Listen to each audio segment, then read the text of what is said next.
The next one is the daylight sensor. The daylight sensor is really cool. It senses daylight, so instead of having to make those villager traps and everything, now you can do that without harming any villagers. So as you can see, I have the daylight sensor right here, and I have a big string of redstone that's 15 length. And I have some things that'll set the time of the day. So I'm going to start it out at noon. The light will be all the way up there, and it lights all 15. And if I want to, I can click here and set it to midnight, and there will be no signal at all. The signal completely cuts off. But the signal varies, because say I want to set it to morning, then morning will bring it all the way. See, the sun's just rising. It'll bring it only halfway. But say I just pick any random time / set time, I don't know, maybe 2000, and that didn't work because I spelled it wrong. / time set 2000, then the signal, oh, I still feel stupid. Okay, time set, let's go to 20,000. If we set the time to 20,000, then it will still be midnight. Okay, that didn't work either. How about 24,000? And that makes it day again. Well, so as you can see, it kind of varies. I just can't get a good time. There's many uses for these, like clocks and stuff. Search around YouTube for stuff like that. I might do a video on the uses for this stuff later. Okay, let's go on to the next item. The next is the trap chest. The trap chest is crafted with one chest, and it's a shapeless recipe. It's crafted with a chest and whatever that is, and it creates a trap chest. Now this may look the same on the smaller things, but when you get closely to it, you can actually see there's a tiny red thing. There's a tiny red like thing around the lock, and if you open it, you can see there's a red line right there.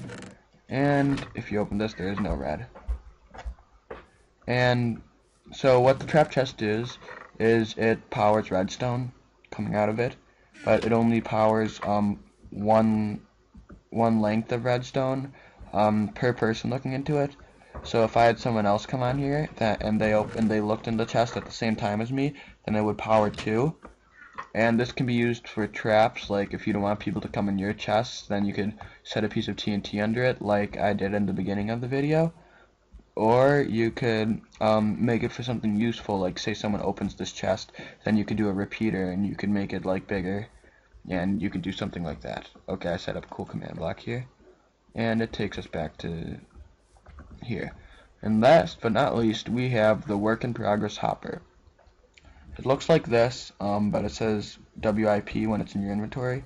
This is what the hopper looks like. This is how you craft it, and I'll show you what it does. So these are some configurations of the hopper. We're going to use cookies for an example. So you have the hopper. You place it by taking it and you press shift, and then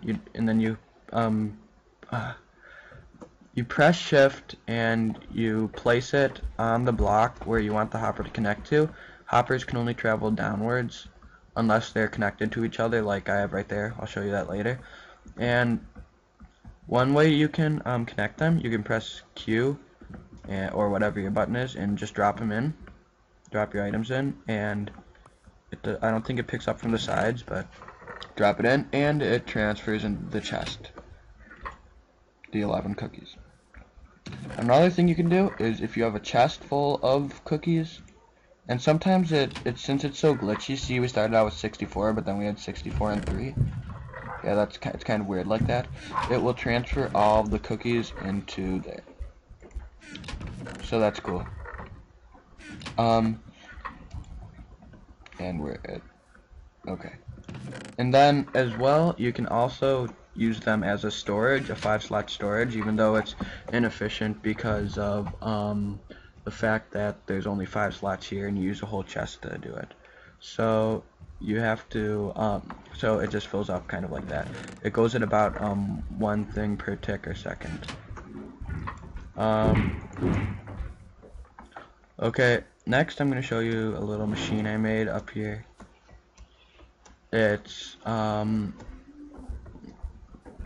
it's like a it's a track. I used the redstone blocks for this, and it'll hook up to the chest and it'll pull it in, and also you can use them as pipes, but they can't go upwards. So I'll show you how it both works. I'll put half of my cookies in here and push it down, and here goes the minecart. And the minecart, come on, make it. It worked earlier. Come on, minecart. Okay, I guess I need to push. And it is taking the cookies out of the minecart and bringing the cookies into the chest. Then I'll show you this mechanism here. It's kind of like the Buildcraft pipes, or if you don't know what Buildcraft is, it's part of TechIt. It's like the mod that brings the pipes, and so yeah, this is like a pipe. It can't go upwards, but it can go sideways and downwards. And I set it to bring the cookies into here. It actually transfers them really fast too. So here we've got all 64 plus 3 of our cookies. Okay, so that's it, guys. Please subscribe. That would be greatly appreciated. If you want more of this, I'll be having a multiplayer series up soon on my server. And yeah, please comment and rate. That would be really nice, so I can know what you guys think of this. And hopefully this will be in better quality than the last one. Let's roll the music.